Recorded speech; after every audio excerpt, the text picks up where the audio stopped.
Bendito sea el Señor para siempre. Sean todos bienvenidos. Me alegro saludarles desde aquí, a los que estamos presentes, a los que están a la distancia. Que Dios sea guardándoles siempre donde quiera que anden. Sea el Señor también mostrándonos las cosas que Él quiere que nosotros comprendamos y que nos ayude a hacerlas, porque solos no podemos. No es con fuerza, no es con poder, es con su Espíritu. Pero su Espíritu obra en personas que están dispuestas para Dios. En esta hora vamos a presentar este mensaje que Dios nos da hoy y que hemos puesto por título: La esperanza sigue vigente. De nuevo, la esperanza sigue vigente. No nos podemos desesperar. Si Dios prometió, Él va a cumplir. A su tiempo lo vamos a ver.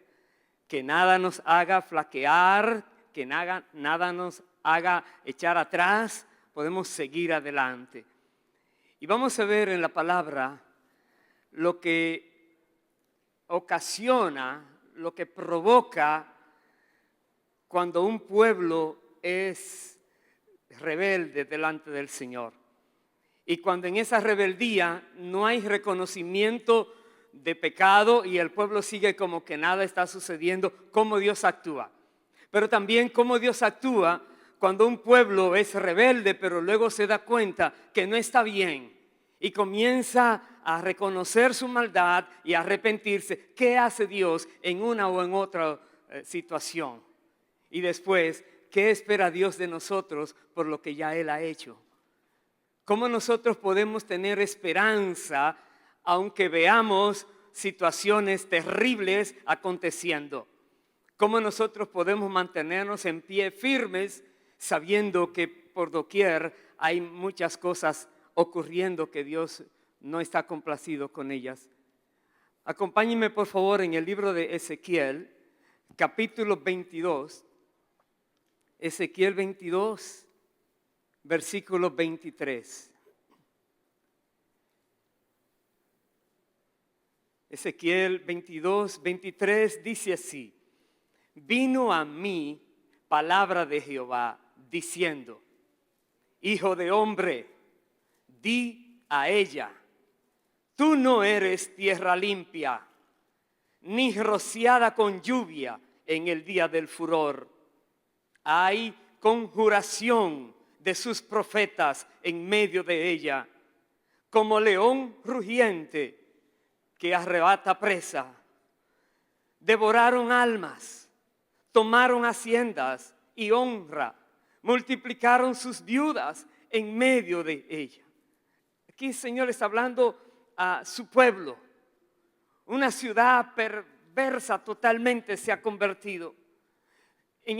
Anteriormente ha dicho en el verso 18: Hijo de hombre, la casa de Israel se me ha convertido en escoria.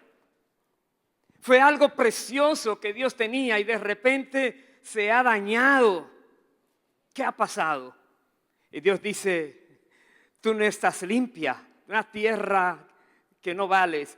Verso 26 dice: sus sacerdotes violaron mi ley y contaminaron mis santuarios.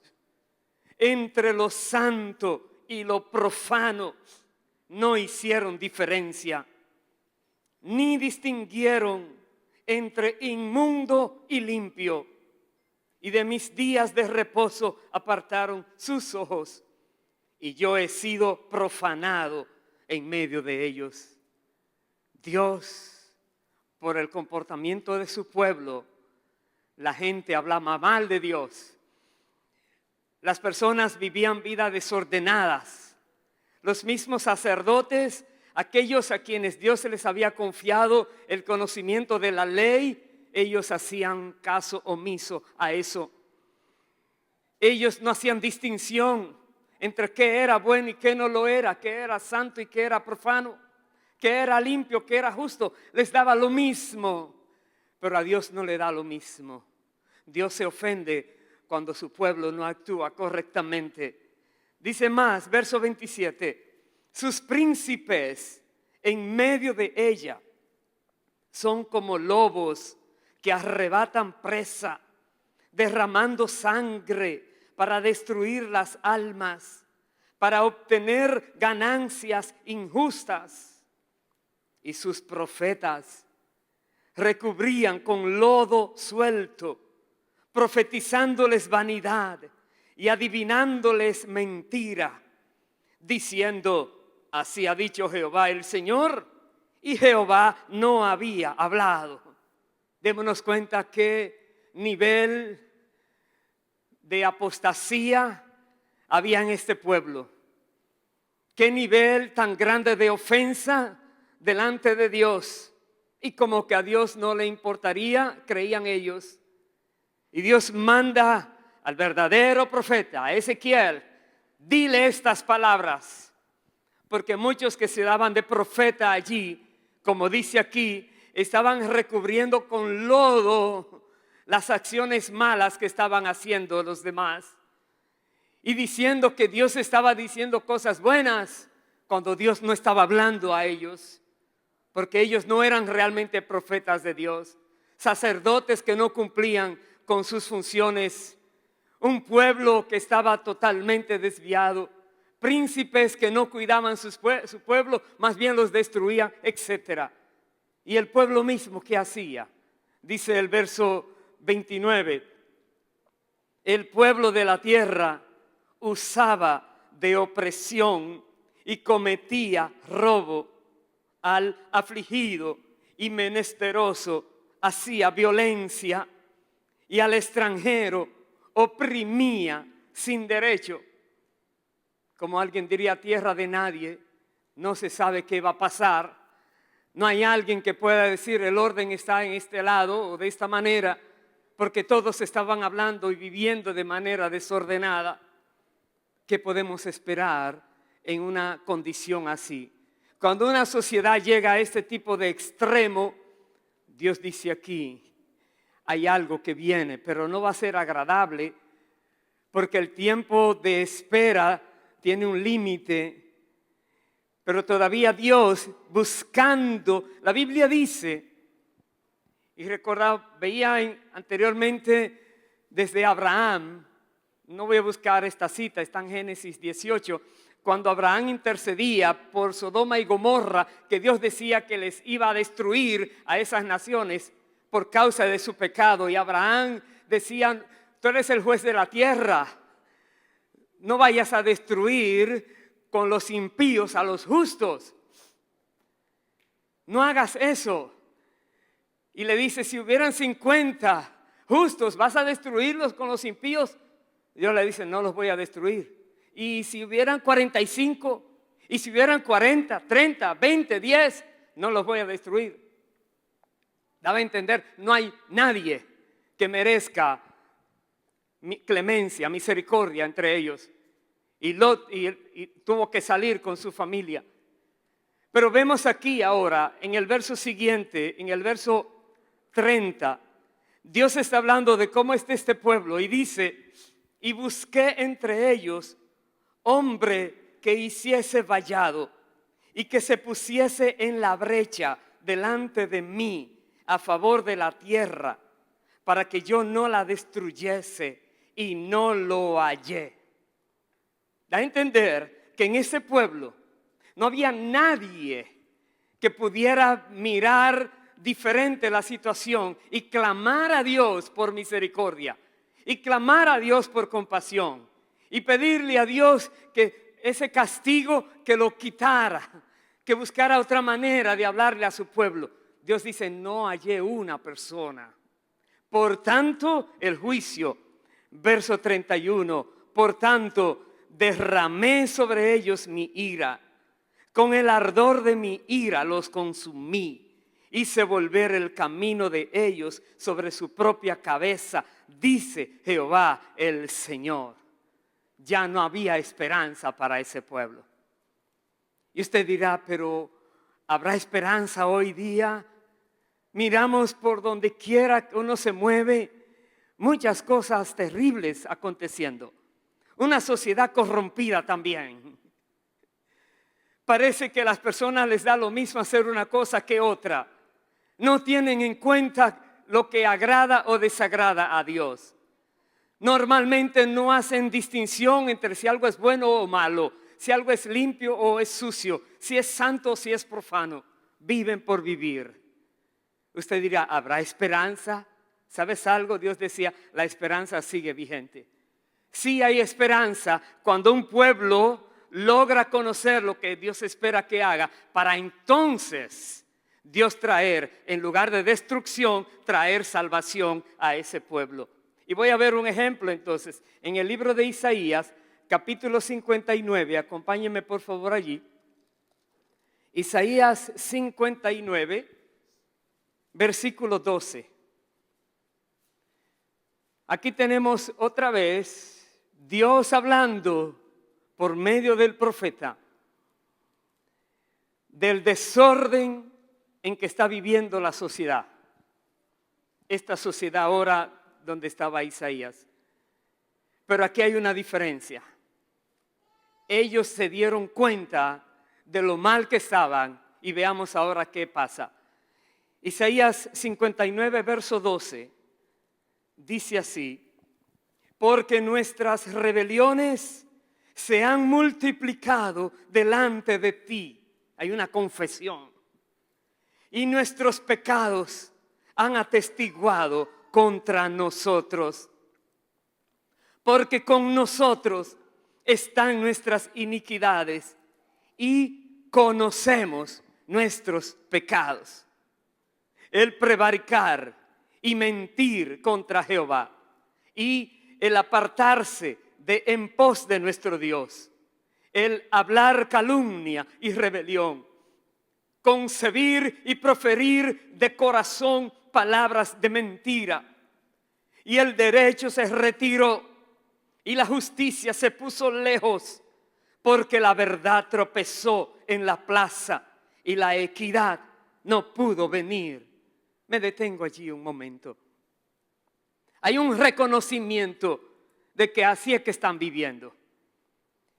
No hay solución a menos que haya un reconocimiento de dónde está mal la situación. Por lo menos aquí se dieron cuenta, su pecado está allí delante de Dios. Y hace una lista, es impresionante todo lo que está pasando. No hay verdad. No hay manera de vivir en paz. Están abusando de sus privilegios muchas personas que están en ciertos lugares. Y es un desorden lo que hay allí. Pero otra vez, reconocer el pecado significa doler la situación que está viviendo.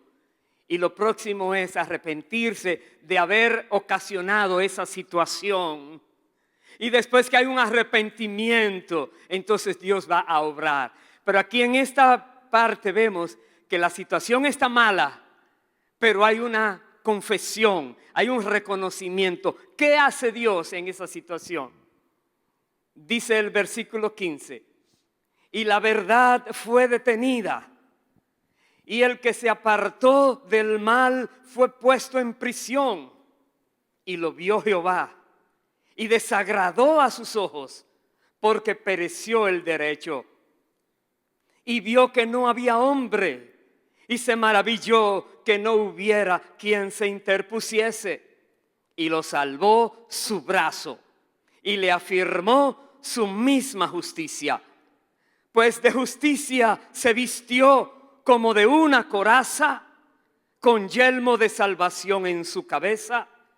Tomó ropas de venganza por vestidura y se cubrió de celo como de manto, como para vindicación, como para retribuir con ira a sus enemigos y dar el pago a sus adversarios. Paremos allí. De nuevo, donde hay el corazón arrepentido, el hecho ya pasó. Las maldades que hicieron ya están allí. Pero ahora se dieron cuenta, se arrepintieron, no quieren que Dios siga siendo ofendido. Dios ahora también busca a alguien que esté bien, no lo encuentra tampoco, pero sí encontró algo, reconocimiento del pecado, que lleva a un arrepentimiento genuino. Entonces dice, Él mismo se vistió de salvación. Él mismo tomó entonces ese lugar que alguien tenía que tomar para poder traer salvación a aquellas personas que estaban de una u otra manera sentenciadas a la muerte. Y eso es maravilloso. ¿Qué más dice? Hemos visto, dice, para vindicación, para retribuir con ira a sus enemigos, para traer el pago. Aquel enemigo que es el que ha sido el responsable inicial de provocar en los seres humanos ese desorden de vida, sería confrontado de una vez para siempre por Dios mismo, dice aquí.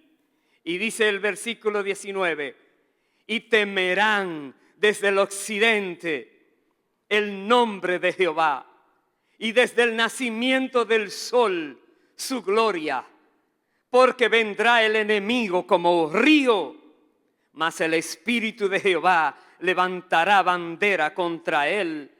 Y vendrá el Redentor a Sión, y a los que se volvieren de la iniquidad en Jacob, dice Jehová.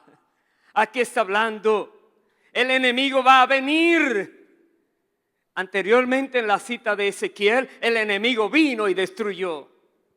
Ahora el enemigo va a venir, pero tenía a alguien ahora que le iba a confrontar, a hacer frente. El Espíritu Santo iba a levantar bandera ahora para defender a ese pueblo arrepentido y poder entonces destruir a aquellos adversarios. Y entonces dice, conocerán al Señor y vendrá el Redentor. Y a todos los que se alejaren, aquellos que se volvieren de la iniquidad, ellos entonces estarían con el Redentor. Esto es maravilloso porque está hablando de Jesús. Está hablando del Mesías que iba a venir en un tiempo demasiado peligroso, donde la sociedad también iba a estar en una manera muy desordenada, pero que por causa de Dios, de su misericordia, entonces Jesús venía para luchar contra ese enemigo y hacer las cosas ya definitivas de una vez y para siempre. Y voy a ir al Evangelio de Lucas, capítulo 4, acompáñenme allí por favor. Lucas capítulo 4. La historia en este capítulo empieza hablando cuando Jesús fue bautizado por Juan el Bautista y salió del Jordán. El Espíritu Santo lo llevó al desierto y durante 40 días, dice, estuvo allí siendo tentado por el maligno. Y Jesús venció toda tentación del maligno. Y siempre estaba repitiéndole la palabra una y otra vez, porque la palabra es el arma del Espíritu. Y una vez que terminó el maligno esas tentaciones, dice la palabra, voy al versículo 14, y Jesús volvió en el poder del Espíritu a Galilea, y se difundió su fama por toda la tierra de alrededor, y enseñaba en las sinagogas de ellos, y era glorificado por todos. ¿Cómo vino el Señor? En el poder del Espíritu. Cuando una persona está metida con Dios, cuando esa persona está buscando del Señor verdaderamente, cuando esa persona está metida en la palabra de Dios, buscando maneras de aplicarla siempre en su vida, el enemigo podrá venir con toda clase de artimañas, de tentaciones, de sugerencias, de insinuaciones, y la palabra siempre va a salir y el enemigo no podrá con esa persona. Tendrá que huir. La Biblia dice, resiste al diablo y huirá de ti. Resístelo. Y una vez que sale huyendo de ti, ahora tú estás lleno del poder del Espíritu. Ahora tú podrás enfrentar mejor la vida. Eso quiere el Señor. Él vino a darnos ejemplo. Y ahora el Señor, lleno del Espíritu, dice el verso 16, vino a Nazaret, donde se había criado. Y en el día de reposo entró en la sinagoga conforme a su costumbre y se levantó a leer. Y se le dio el libro del profeta Isaías. Y habiendo abierto el libro, halló el lugar donde estaba escrito lo siguiente: el Espíritu del Señor está sobre mí, por cuanto me ha ungido para dar buenas nuevas a los pobres. Me ha enviado a sanar a los quebrantados de corazón, a pregonar libertad a los cautivos y vista a los ciegos, a poner en libertad a los oprimidos, a predicar el año agradable del Señor. Y enrollando el libro, lo dio al ministro y se sentó. Y los ojos de todos en la sinagoga estaban fijos en él. Y comenzó a decirles: hoy se ha cumplido esta escritura delante de vosotros. Aleluya. Después que vino lleno del poder del Espíritu, empezó su ministerio. Y dice aquí, llega a la sinagoga y dice: hoy se cumple esa escritura de Isaías 61. Hoy se cumple delante de ustedes.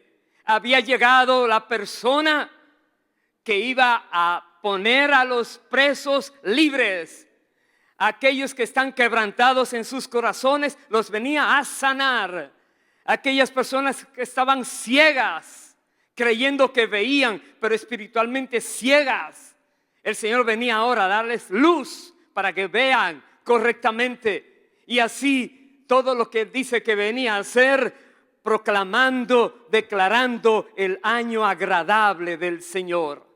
Un año donde el Señor quiere manifestarse a favor de ese pueblo que una vez actuaba de manera incorrecta, pero que a su momento fue confrontado y vio la realidad de su pecado y se arrepintió y recibió gracia y recibió perdón y recibió salvación y recibió ahora alguien que lo defiende.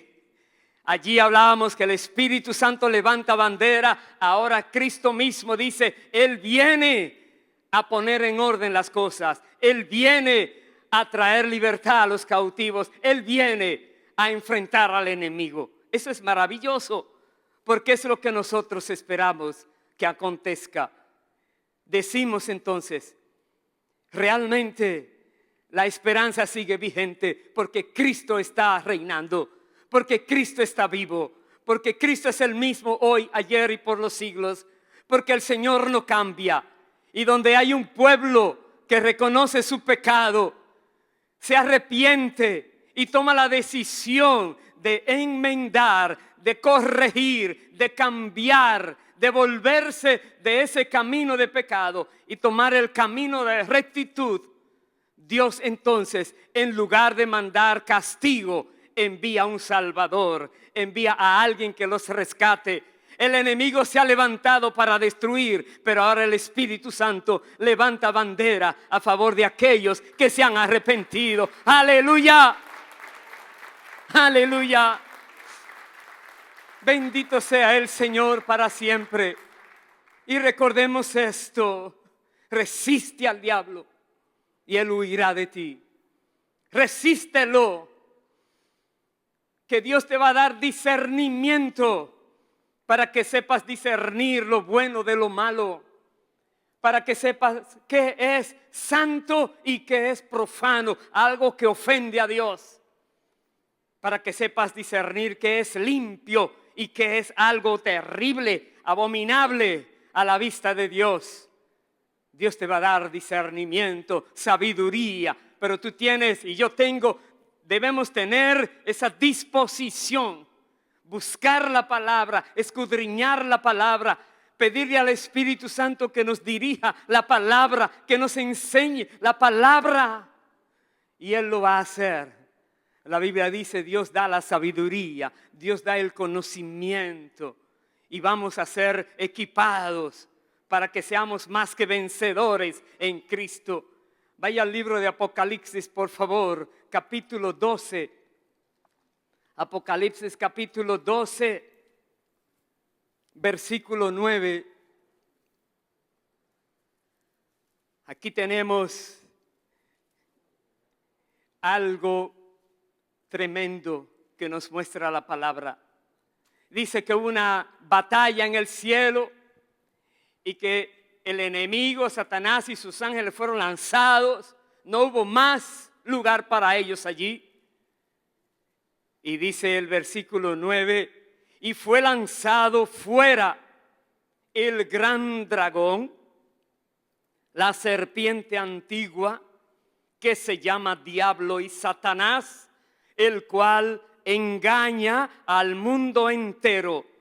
Fue arrojado a la tierra y sus ángeles fueron arrojados con él. Démonos cuenta allí, Satanás es el engañador. Engaña al mundo entero. ¿Cómo es que engaña? Da a parecer algo como que es bueno y es malo. Algo parece delicioso y es venenoso.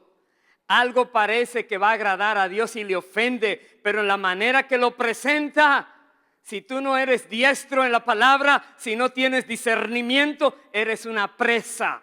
Fácil te puede engañar. Él es que engaña al mundo entero. Recuerda a Eva. Con que Dios dijo eso, está provocando a Jesús cuando lo tentaba en el desierto. Si eres hijo de Dios, tratando de hacerle en él creer algún tipo de duda. Y Satanás tiene muchas insinuaciones. Engaña al mundo entero, dice. Pero dice el verso 10. Entonces oí una gran voz en el cielo que decía: ahora ha venido la salvación, el poder y el reino de nuestro Dios y la autoridad de su Cristo, porque ha sido lanzado fuera el acusador de nuestros hermanos, el que los acusaba delante de nuestro Dios día y noche, y ellos le han vencido por medio de la sangre del Cordero y de la palabra del testimonio de ellos, y menospreciaron sus vidas hasta la muerte. Ahí está. Ahora, después que el Cordero vino y venció, su sangre derramó. Por medio de esa sangre se hizo justicia. El pecado fue condenado para toda persona que ha pecado y se arrepienta y tome entonces esa gracia que Dios ofrece de que si crees en el Señor Jesucristo, en su sacrificio, el Señor te va a salvar, te va a limpiar de esos pecados. Y toma entonces esa decisión de caminar correctamente, siendo guiado por el Espíritu. Entonces verás lo que es resistir al diablo y él tendrá que huir, porque ahora viene el reino. Ahora serás parte del reino de Dios y Dios te va a equipar con las armas de justicia. Y Dios te va a poner toda la armadura para que nada pueda dañarte. Así dice la palabra, con la sangre del Cordero, con la palabra del testimonio. Cuidado con el testimonio que estamos dando. No es algo de decir cosas bonitas y luego actuar incorrectamente. El testimonio debe ir acorde a la palabra. Debemos ser íntegros, honestos. Y como dice también, y menospreciaron sus vidas hasta la muerte. En el libro de Hebreos dice igual. El libro de Hebreos dice, aún ustedes no han resistido hasta la muerte luchando contra el pecado. Y por eso caen en tentación. Resistir hasta la muerte significa tomar la decisión de mejor morir antes que ofender a Dios. Esa decisión. Y no importa que el enemigo te traiga una tentación que te dice, con esto es que se te arreglan todos los problemas. Ahí lo tienes. El Señor reprenda al diablo, lo resistes. Y tú no necesitas eso para llegar al cielo. Y te mantienes firme al Señor. Dice, menospreciaron sus vidas hasta la muerte. La pregunta es, ¿estamos nosotros en ese nivel de entendimiento? De reconocer que podemos vencer al enemigo por medio de la sangre del Cordero. Sí, ya Jesús lo hizo. Pero ahora Dios nos deja otra parte a nosotros. Dice la palabra de tu testimonio. ¿Qué dicen de ti? Que sea cierto. Porque si dicen cosas malas y es mentira, bueno, el enemigo es mentiroso. Pero si es cierto lo malo que dicen, ahí hay problemas. ¿Qué dicen de ti? Principalmente, ¿qué dice Dios de ti? ¿Está aprobando Dios tu vida tal como la estás viviendo? ¿O hay que hacer algo para arreglarlo? Como en Isaías, hay que conocer que eso es cierto y entonces tomar medidas para que pueda venir el Redentor a tomar cargos en el asunto y liberarte.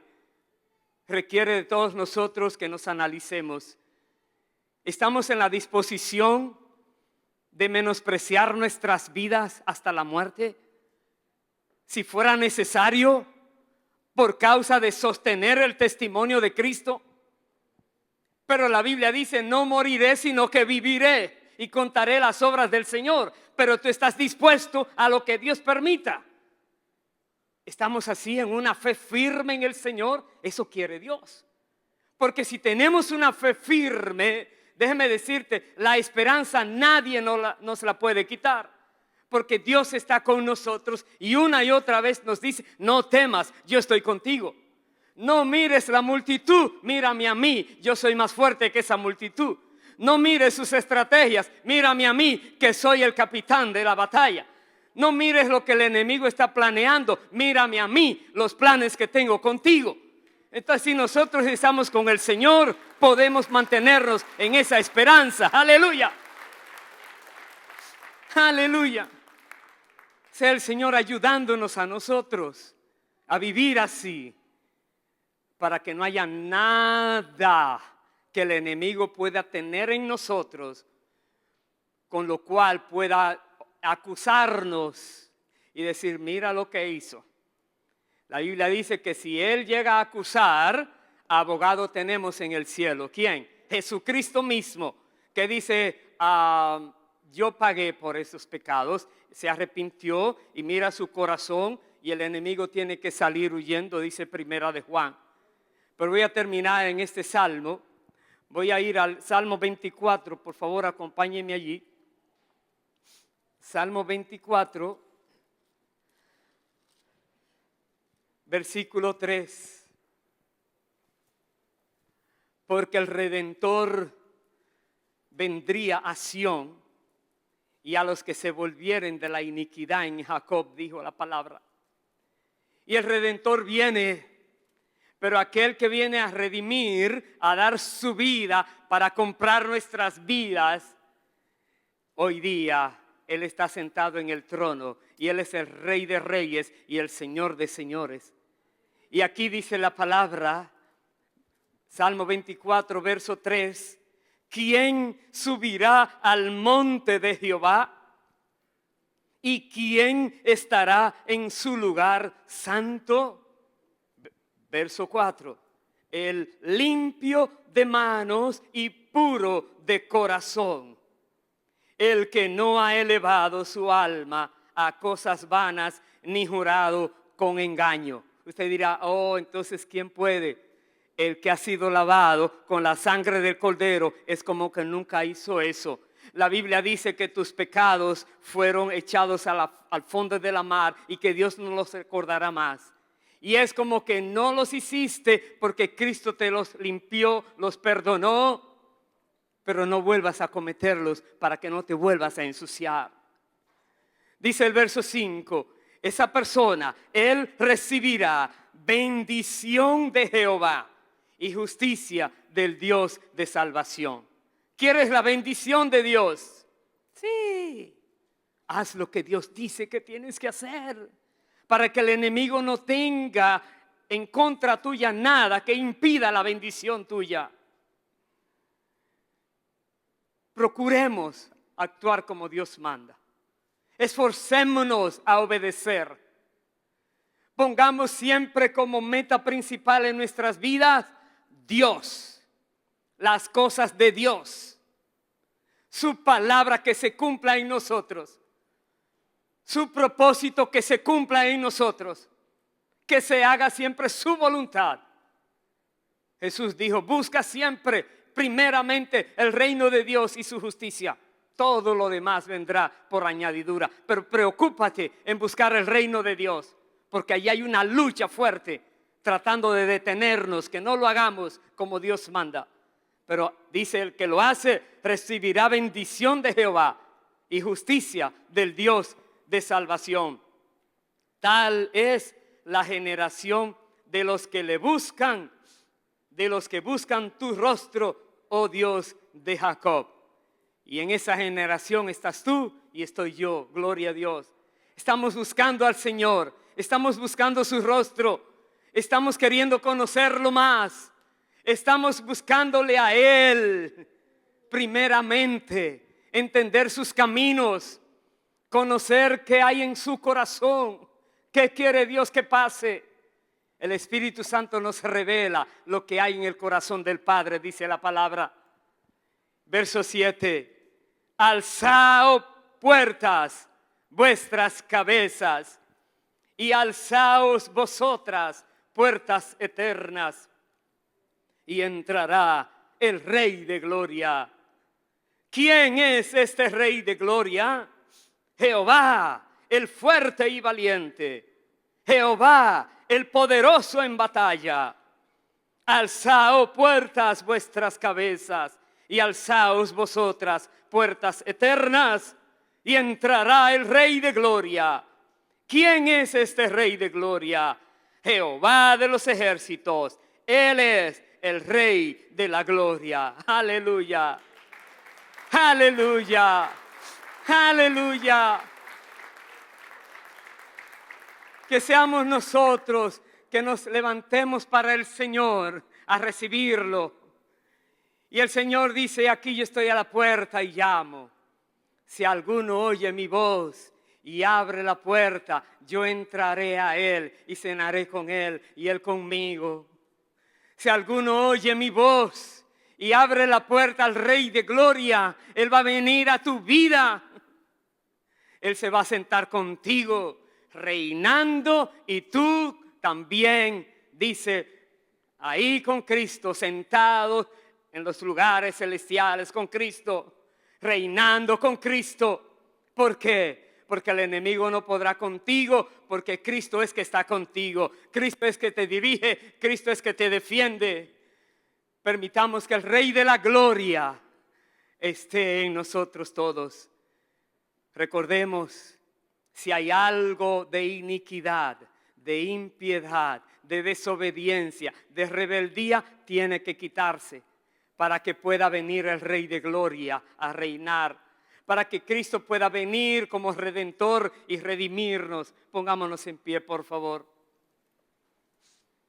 Y seamos todos nosotros en esta hora reconociendo que somos bienaventurados, que Dios se ha revelado a nuestras vidas, que el Rey de Gloria ha llegado y nos ha visto en nuestra aflicción y nos mostró el camino, y nosotros decidimos caminar por Él. Damos gracias al Señor por el Redentor que vino. Jesucristo vino a la tierra y abrió el camino nuevo por su sangre que fue derramada. Y hoy podemos venir confiadamente ante el trono de la gracia y hemos de hallar oportuno socorro. Y gracia lo vamos a encontrar. Entonces, hermanos queridos, es un tiempo de ver nuestros corazones. Si el Espíritu muestra algo, no dudes, Ya sabes lo que tienes que hacer. No te vamos a dirigir desde aquí porque es un asunto entre tú y Dios. Lo que Dios te dice, obedécele. Y verás lo que Dios hace. Pero también reconoce que el que se arrepiente, Dios dice, Él mismo se va a levantar y va a luchar contra el enemigo. Se levanta el enemigo a destruirte, si ya no te va a destruir, porque ahora Dios va a pelear por ti, porque ya tu corazón está limpio. Y entonces le damos entrada al Rey de la Gloria y vivimos con Él, reinando con Él. Vamos a orar y después de la oración, mientras estén también dirigiéndonos en alguna canción los hermanos de la alabanza, los ujieres van a distribuir el pan y el vino después para que nosotros participemos de la Santa Cena. Un momento muy importante, recordando que por causa de que el Redentor vino a la tierra, el Mesías vino, Jesucristo el Hijo de Dios vino, ya para nosotros no hay ese futuro tenebroso, terrible, sino que hay un futuro glorioso, porque Él nos compró, Él ahora nos ha hecho suyos. Oremos. Padre amado, Padre santo, en el nombre del Señor Jesucristo, estamos agradecidos, Dios, porque tú mismo has querido proveer salvación donde no había hombre en la tierra que pudieras hallar. Tú mismo, Señor, viniste a la tierra. Oh Dios de los cielos, creador de todo, porque tú no quieres que nadie se pierda, sino que todos procedan al arrepentimiento. Has enviado a tu Hijo Jesucristo a la tierra para que todo aquel que en Él crea no se pierda, mas tenga vida eterna. Y aquí estamos, Señor. Mira cada corazón en esta hora. Escucha cada oración de aquellos que se dejaron engañar por el engañador y cayeron en esa tentación. Escucha, Señor, y perdona todo pecado. Perdona toda desobediencia, toda iniquidad. Perdona, Señor, toda injusticia que tu pueblo haya cometido. Escucha su oración, Señor, ten misericordia. Te rogamos, así como rogaba, Señor, Abraham, así como rogaba Moisés, así como rogaban los distintos profetas. Padre, ten misericordia de tu pueblo hoy día. Y que nosotros todos podamos levantarnos en fe, siguiendo al comandante en jefe, que es Jesucristo, en la batalla que se está librando, sabiendo, Señor, que la victoria es nuestra, porque la victoria es de Jesús. Él la ganó en la cruz del Calvario. Y Dios de los cielos, nuestras vidas, Señor, queremos vivirlas para ti. Tú nos has dado la vida, te pertenecemos. Úsanos como tú quieras, Dios, y trae fortaleza a cada uno de nosotros. Señor, que no nos asuste ninguna amenaza del enemigo, que no tengamos temor a lo que pueda venir, porque estamos contigo y tú eres fiel y verdadero y eres todopoderoso. Gracias, Padre. Gracias porque podemos mantener la esperanza. Podemos entender que tú sigues reinando. Comprendemos, Señor, que tú eres que llamas las cosas que no son como si fueran. Y tú todavía sigues abriendo camino donde no hay. Y tú sigues abriendo puertas que nadie puede cerrar. Y tú sigues cerrando puertas que el enemigo nunca jamás podrá abrir. Eres tú, Señor, el que nos guía y nos defiende. Gracias, Dios. Te bendecimos, te alabamos, te glorificamos. Te agradecemos por tu bondad infinita. Y podemos decir que seguimos esperando en ti, que hay vigencia en esa esperanza, porque tú eres fiel. Fiel es el que prometió y lo hará. Bendito eres. En el nombre de Jesús oramos. Amén y amén. Aleluya. Aleluya. Aleluya.